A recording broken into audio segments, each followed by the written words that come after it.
How are you getting on, folks? Yeah, look, it wasn't the best of days today. Now, to be perfectly honest and brutally straight up, look, we only picked out two winners there today. Obviously, the forecast that came in, the 2-1 forecast, obviously won for us, which I was expecting it to do. And look, I did say Percy Warner was going to win there today, so hopefully you all got on it. I think it was 11-4, but look at it was just unfortunate there with Size and Potsy like that.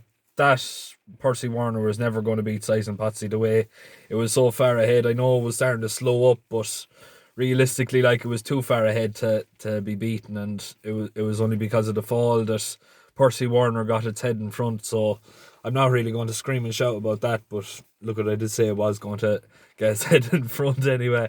So we may as well take as much as we can anyway. But moving on to Naas tomorrow. Look, it's a funny old card. It's a hard old course to get right, and it's a hard old course to land plenty of winners on. But we've had fair success there now in the last few times anyway, and the last number of meetings that was held in Naas as well. So, like, that's obviously a big plus for us. Looking through the card, there's not really anything in there that's any real great value. Like, there's a 13-2 and 11-2, but realistically, there's nothing really out there that's going to be worth screaming and shouting about. Really, there's two horses in here that I've picked for Patreon as well, so I won't be covering them. But overall, we still have five horses to cover now for tomorrow. First one off, the 12.50. I am personally going to go with Roger McGrath's Something Sweet here now. Currently priced in around 7-4. I think Philip Enright's on the back of her now tomorrow. Usually it is Philip. It's either a toss up between Philip and Davy Russell, and obviously with Davy Russell being out for the past 4 months, it's obvious that Philip Enright is getting more rides on the back of her. But really, I do think that this mare is a very special one. She is generally best on ground like this now tomorrow. Now, I don't know if you can hear, but there's a bit of a pitter patter of rainfall now that's been falling there now for the past few, I'd say 4 or 5 hours now anyway, in constant succession. So that's obviously a great sign for her. Miss Pernickety is odds on favourite for tomorrow. It's Look at it, it's a maiden at the end of the day, and an odds on for a maiden is a little bit tricky, and it's a little bit hard to get right. Obviously, look at, she has better ratings over hurdles, but Something Sweet is the more chasing experience. Around this, you can't really make too many mistakes, and obviously, look at, if this Miss Pernickety makes a couple of mistakes tomorrow, that it might open up the door for Something Sweet, and she should be able to fly home in the finish. She won't be too far off the pace anyway, and she should be really starting to make a move going up that hill. Hopefully on the stand side for the better ground, but generally she is fairly decent on all sorts of ground. She should be winning this anyway at 7-4. 120 then is my patron pick. I really fancy this one here. 150. I am personally going to go with last year's winner Allardyce at 13-2. For me, this one here looks to be a little bit interesting, not necessarily jumping off the page, but I definitely would be considering it, simply because it's a proven course and distance winner and a proven winner of this particular race. Won this last year off £2 lower. So look at it, generally doesn't need to find a hell of a lot more. It won fairly comfortably that particular day, and since then it hasn't really shown a hell of a lot. But it just seems to me that this Allardyce shows his best around Naas, and I think, look at, he's worth an each way shout. I'm not saying he's going to win or he's going to lose, but I think at 13-2 he's definitely overpriced a little bit, and for a previous course and distance and race winner, Allardyce here at 13-2 is definitely one of the better prices to be on. Next race then, the 220, the Lawlors and Naas. I'm going to keep this short and sweet. I think Bob Ollinger here is sound money here at 5-4, and it's so good that I'm actually going to put this down as my nap.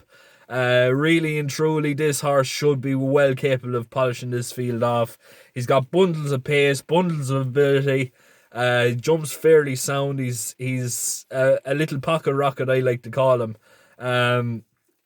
Look at he won last time out fairly comfortably.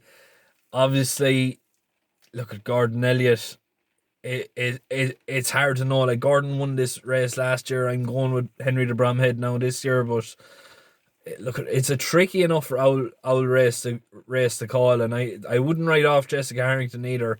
She's got a nice one in here with Ashdale Bob, but just something about this Bob Bollinger looks to be a serious class above, and I definitely think should, I suppose, he get a fairly decent lead, which he probably will, because there isn't really too many in here that's going to really keep up with him, that's of any real, I suppose, pace setting standard. He should be fairly hard to peg back. In my opinion, I think it's going to take a fall to knock him, and I think it's going to take a fall to beat him. And I hope it doesn't happen, and I hope he does stay up, but I honestly can't see, should they all stay standing by the end of the race, any horse that's going to beat Bob Bollinger now tomorrow at 5-4. Next race then, 250 then, is another patron pick. 320 then, Dane Geld here at 11-2 looks to be very, very interesting.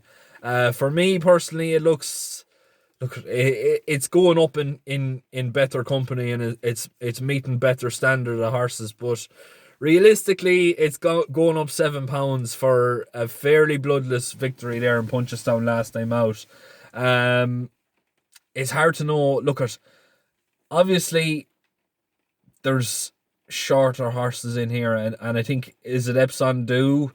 For Gordon Elliott is one that won last time out in Clonmel, but that form has since been completely dudded in my personal opinion, because Philip Rothwell's runner there today, I can't think of the name now. It was my patron pick there today. It was absolutely stonewall useless, but it didn't back up the form whatsoever, and it didn't run any sort of race at all. So I'm going to stay away from this Epsom Dew, and it should be really going to one that's in good form. And the fact that he's running off 9-12 tomorrow as well is very interesting in my personal opinion. There's some horses in here running off 12 stone, and look, I know he is going in better company, and I know he does need to improve, but he's got every opportunity. He's running off 9-12.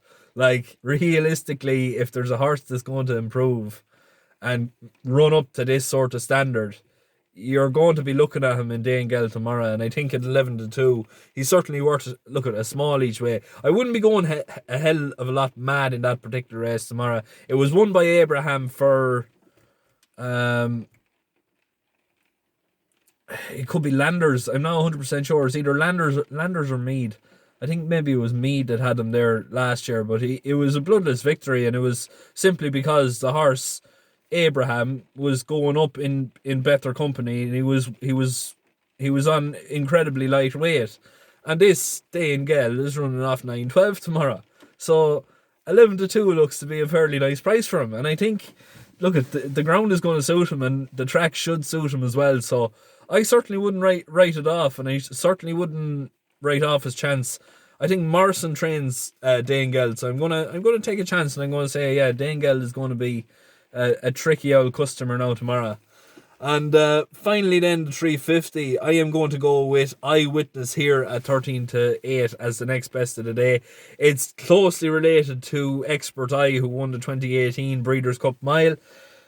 Realistically, there isn't anything in here that has that sort of pace. So if bloodline suggests, and if qualities of this particular Breeders' Cup Mile winner has passed through the generations, this one here, look at it, it should be a force to be reckoned with, and it should be a fairly bloodless winner now tomorrow. But I'm going to leave it there. Thanks very much for your constant support. Please make sure to keep liking, sharing, subscribing. Yeah, if you want to join up with the Patreon as well, I'll leave a link in the description below. It's a tenner a month. It helps fund the Irish Race and our podcast. Obviously, look at, I'm part of that as well, so it's great to be a part of it as well. But we do need, I suppose, financial support as well, just to keep things, I suppose, keep the show on the road basically, and keep everyone happy and keep everyone's head above water, especially in this particular time. But look, we're putting tips out there every single day. We're boasting a profit loss of I think 59.96 now. Look, we didn't have the best day there today, but like overall, we are fairly comfortably in profit, and like we work off 1 point level stakes, so to be in profit of close to 60 odd points, like that's times 60 or money really at the end of the day. And I personally think, look, we're doing it at one of the better values anyway, a 10 or a tenner a month.